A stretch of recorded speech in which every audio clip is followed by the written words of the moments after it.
Hello and welcome to my Premier League prediction. Now, this will be my only Premier League prediction video of the season. I'm not going to be doing weekly predictions on this. I'm going to be focusing on Blues. However, I do like to have a crack at the table. It's going to be tough because I think this is such a competitive year for so many spaces. But without further ado, let's get into it. Make sure to like. And yeah, we'll start with the bottom three, and I've kind of got a bottom five, and you'll see them as they go in. So I think the bottom three, and I'm going for an order, but I think Burnley finish bottom. Uh, Scott Parker being number one. Um, yeah, just not too convinced by their signings. They don't really tend to do a very good job in the Premier League as of recent times. You know, they were good under Sean Dyche, but that was about it. And yeah, I think Burnley finished bottom. Then I've got another newly promoted side in Leeds. I think Leeds finished 19th. I haven't seen too much of their transfer activity, but still got Daniel Farker, who they basically said at the start that they didn't believe was the right manager to take them forward in the Premier League, but they've still got him. So, yeah, I'm not sure Leeds are going to pick up loads of points this season. So I think they'll go straight back down. 18th, I've got Brentford. So I am actually going for Sunderland, one of the newly promoted sides, the playoff winners, to stay up. But firstly, on Brentford, obviously the other season they lost Ivan Toney, and a lot of people, including myself, thought they'd struggle. They didn't. So maybe they can reinvent themselves again. But losing Mbuemo, Wissa looks to be out the door. They've lost Norgard. And mainly, they've lost Thomas Frank. He's a brilliant manager. He's really gotten a lot out of this Brentford squad that potentially shouldn't still really be in the Premier League. You know, Brentford, when they came up, a lot of people just expected them to go straight back down. He's kept them there the entire time. So, well done to Thomas Frank. I think he's earned that big six move. And I just don't have faith in their replacement, Keith Andrews, because I don't know if this is true. I did hear, I think it is, that he was interviewed for the MK Dons job in League Two and didn't manage to get it. So for him then to stay on and be manager of Brentford, it feels a bit more like a caretaker to me, and I don't think that's going to go well. So I've got them in the bottom three. Coming in at 17th, I've then got Sunderland. I like a lot of their signings. Some young, exciting players mixed with, you know, the experience of someone like Granit Xhaka coming in to be the captain straight away was brilliant at Leverkusen. I just think if this Sunderland side don't stay up, I think a lot of teams in the future are just going to struggle because they are. I really like the signing of Adingra. I think he's a very good player for Brighton. Obviously, didn't get as many minutes as he may have wanted, but I think when he's the star of a team, I think he'll shine. You've got the young striker as well, Mark Gui. I don't know how to pronounce his name, but the Chelsea young boy, and I think he'll have a good time as well. So yeah, I like what Sunderland are doing. They've really strengthened, and hopefully one of the three can stay up at least. I don't care who, as long as someone stays up, it would be nice. But yeah, Sunderland in at 17th. On to 16th, we've got Wolves. Now, this is the bottom five I was talking about at the start of the season, at the start of the video, sorry, because, yeah, I don't fancy any of these five sides to have a particularly good season. But Wolves have obviously lost Cunha and Aït-Nouri, who were their probably two best players from last season. Cunha responsible for probably half their goals. Aït-Nouri, just a brilliant left back. Semedo also out of contract, you know, so their main attacker, their left back and their right back gone. I'm not sure they've reinvested particularly well either, so I think they're going to struggle for goals this season, Wolves.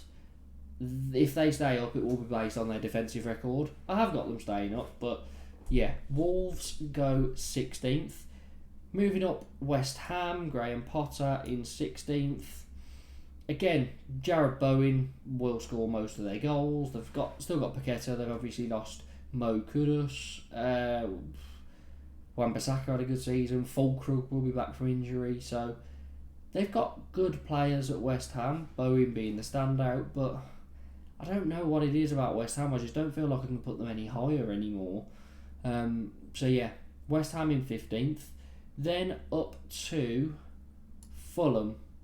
Fulham are a good side. I think they overperformed a bit last season. I just fancy a lot of the sides above them a little bit more. In fact, I think these next three, I'll put them all down. But I've got Fulham, Fulham I've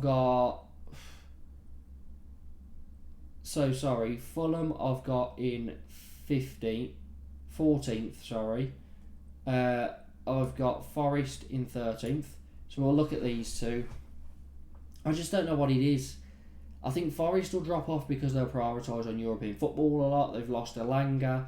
They outperformed XG, I believe, massively last season. I mean, Chris Wood was scoring most of the chances he got. And defensively, they were excellent. Can that be kept up? I don't know. They haven't looked great in pre-season. I'm not convinced they've actually scored a goal in pre-season yet. So, or maybe they've only scored one in about 5 games. So yeah, they don't look great going forward. They've been defensively solid, but we know that about Forest. I think without the goals, they can't really be in the top 10 for me. So yeah, Forest 13th, Fulham. Yeah, they've got good players. I don't know. I fancy the sides above them more. I don't really have any better explanation than that. Bournemouth, we go 12th. So, I like a lot of Bournemouth's attacking players. I think that's what will keep them up, although they have lost the majority of their defence. Dean Howson has gone. Kirkes has gone. Zabarnyi has gone. So, they're going to need to get in the market quickly and get some centre-backs in and a left-back. But, yeah, Bournemouth have a good midfield and attack. I think going forward, Bournemouth won't have a problem. I just think they could struggle a bit more defensively this season, but I've still got them in 12th. Then we move up. I've actually got Everton in 11th, and I think the last 2 seasons I've predicted them bottom 3. But David Moyes being at Everton and the signings of Grealish on loan, very good signing. Dewsbury Hall, I think, is a very good signing as well. They've already got Iliman and Jai. Beto was coming good. They've signed Tieno Barry, who's another striker. So, and one thing we know about Everton is they're always pretty defensively strong under David Moyes. So, Everton, I think, new stadium, everything, I think, could be a bit of a dark horse for top half. I think a lot of people will have them lower than 11th, but I wouldn't be surprised to see them edge into the top half. But I've got them 11th, and I've got Brighton 10th. Now, Brighton, good squad. You kind of know that they're going to be somewhere between 8th and 12th. Well, it tends to be where Brighton fall. So, Brighton 10th. They've obviously lost João Pedro. That's the big one. And Palace, I'm actually putting above them in 9th. I really like Palace. I think they've got an exciting squad. They've won 2 trophies in the last 4 months. I can't remember the date of the FA Cup final, but 3 or 4 months. They've won 3 games at Wembley, 2 trophies. Palace under Glasner, very solid. Solid all over the pitch. Mark Guay might leave, and Eze might leave. Obviously 2 big losses, but that attack, Mateta, Sarr, Eze, always looks so good. Adam Wharton is brilliant in midfield. So, yeah, I think Palace, if they can keep hold of their players, will be in for a top half. I'm going 9th.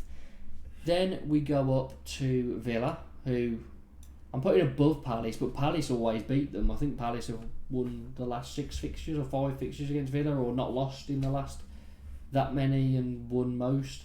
But yeah, Villa, I'm going for 8th place. I've heard a lot of people have got them 5th, but I don't know. I don't think I fancy Villa for that. Whether they keep Emi Martinez, I'm not sure. There's rumours that people are in for Watkins as well. Rodgers has got a slight injury. They have got a strong side, but I've got a feeling they might drop off slightly. I think they're going to put a lot of eggs in that Europa League basket because they're surely one of the favourites to win it. So yeah, I think they'll want a European trophy, maybe focus on that, and might cost them a little bit in the league. I'll go for them in 8th.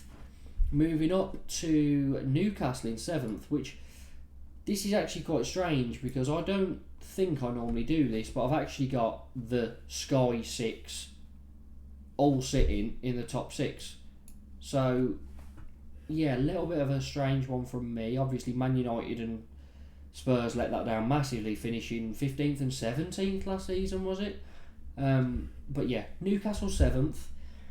I feel quite bad for Newcastle, to be honest. They have had a torrid time this summer. Elanga joined, it looked brilliant. Then they've been rejected by about 8 players. And then Alexander Isak's refusing to play, so their main striker doesn't want to play for them anymore. So maybe Newcastle in 7th is a little bit high. I really think if Isak was staying, they could have done very good things this season. I mean, obviously they've got a Champions League spot, but they got Champions League football this season, which, again, Isak, why are you forcing a move? You've got Champions League football, just see how this season plays out. You've got Elanga and Anthony Gordon next year, Bruno and Tonali behind you with probably Joe Linton in there as well. That's a very strong front 6, and he's thrown his toys out the pram, and yeah, I do feel bad for the Magpies fans, but unfortunately I can't put them any higher than 7th because if Isak's not going to play for them, I don't see how they break into the top 6. Then moving up, and this is where I had a little bit of a problem, and you might be thinking, why the hell are Spurs and Man United so high after an awful season last season? These are actually my next 2 clubs. I've got Spurs 6th, Man United 5th. So, starting with Spurs, obviously won that Europa League trophy, lost out in the Super Cup to PSG on penalties after being 2-0 up. They look strong. They had injury problems last season massively, but that was Angie's way of playing. It destroyed the players. I think they've made a smart acquisition in getting Mohamed Kudus out of West Ham. They are after Eze as well, reportedly. They were after Gibbs White, but that fell through.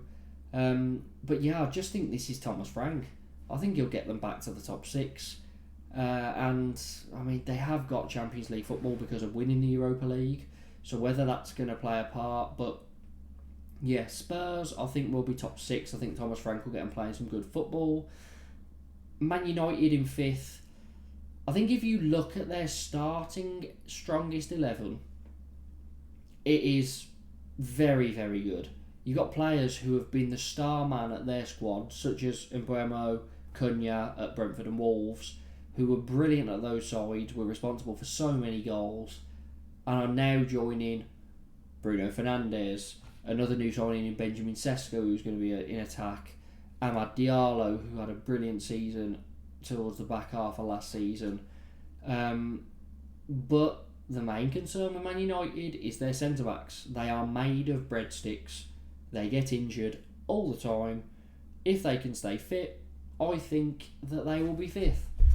And then the top 4, and honestly, I could see this top 4 being in any possible order, but I don't think Arsenal win the league, and I've actually got them 4th. So after, is it 3 consecutive second place finishes, you know, always the bridesmaid, never the bride, describes Arsenal very well. They've gone out and got themselves a number 9 for the first time in out of 5 years with Victor Gyökeres, and I think it's a very good pickup. I just think because everyone else around them, well, above them in my table, is signing such strong players, and Arsenal have only really gone out and got Gyökeres and Zubimendi, I just think I'm not excited, which is why I've got them 4th. They are probably the most consistent out of these top 4 sides, purely because their squad is pretty much the same. Their starting 11 is going to be the same, other than a couple of players, and they haven't really bought anyone to sit on the bench either. This is Arsenal's squad, and it's been similar for the last 3 years. They just add 2 players every season, and it does tend to improve them. So maybe I'm being harsh on Arsenal here, but I think the other three are a little bit more exciting. That's probably why I've gone for them. Now, these three, I can see any of them winning the league, and that may be a bit of a surprise when I'm talking about Chelsea. I do have Chelsea in third. I love the signing of João Pedro, and he has looked brilliant with Cole Palmer going forward. A worry is Levi Colwill. He had a brilliant season towards the back end of last season, but he has done his ACL, I believe, and he's going to miss massive amounts of this season. But yeah, they've got Willian Estevao as well, who has looked very good and was obviously very good over in Brazil. Brilliant wonder kid. So yeah, Chelsea excite me. I think the problem with Chelsea is keeping that consistency. If they can make sure that they are winning the games against the smaller teams that they should be beating, then I don't see a reason why they're not in the top three. Then, on to the big one. Who wins the league? No. I've got Man City in second, Liverpool winning the league. City have gone out and signed even more players to add to their January haul, which obviously the main player there was Marmoush. They also signed Kusanov, I believe. That was the January. I don't think it was last summer. It was the January. Marmoush looks very, very good. They've now added to that Ryan Shirky as another attacking option. They've got Aït-Nouri as well out of Wolves. They've signed Tijani Reinders from AC Milan, or Reinders, however you say his name, who also looks like a brilliant player. So yeah, I think City have made some very strong additions to not only their starting 11 but their squad. They've really bulked it up. I think they're going to have a good season again. I've got a feeling that Liverpool signings are going to get them over the line, because we look at Liverpool, they've lost Trent, but not really a big deal, because although he was very creative, brilliant on set pieces, defensively, was he the greatest right back? Not at all. It was probably, in terms of defensive capability as a right back, was he in the top 10 right backs in the league? I don't know. Any half-decent winger came up against him and he always seemed to get rinsed, so not for me. They've signed Jeremy Frimpong again, very even more attacking right back than Trent. They've signed Milos Kerkez, very attacking left back. So I think because they don't have a proper natural defensive midfielder, obviously Gravenberch and McAllister will do a job, but they're more technical midfielders than sixes that are going to sit there and spray passes. So I think the defenders are going to have, the two centre backs are going to have a lot to do. I think a lot of people will be trying to hit them on the counter attack. I think they can withstand it, but if they get an injury to one of their centre backs, a long term injury, I don't think Liverpool win the league. Then you look at the forward areas. I mean, they've signed Ekitike. Obviously, unfortunately, lost Diogo Jota to that tragic car accident. Obviously, rest in peace to Jota. And Nunes left, which I think needed to happen. But yeah, Ekitike through the door, I think he looks like a very, very capable striker. He reminds me of Alexander Isak because he's quite well-rounded. He can do a lot. Obviously not to Isak's calibre, but he looks like a player who can... He's technically very, very good, as well as being able to do everything a striker needs to do. So yeah, I think Liverpool, they've got such a strong starting 11, but the depth is poor because Luis Diaz has gone as well. So in attacking areas, their depth is poor. At centre-back, their depth is poor. Left-back, they've got an ageing Andy Robertson. Right-back, they've got a very young Conor Bradley. They've got two very good goalkeepers. But yeah, if Liverpool have a problem, it's in the defensive... Well, it is depth, really. But the main signing for me, for Liverpool, Florian Wirtz, will deliver them another Premier League title. That is my prediction. So I'm going Liverpool top, and I'm going Brentford, Leeds and Burnley to go down. Let me know what you think down in the comments. Make sure to like and subscribe. And you'll see me at the end of the season reviewing this, unless it's went horrendously, and I will go into hiding. Thank you for watching. See you later.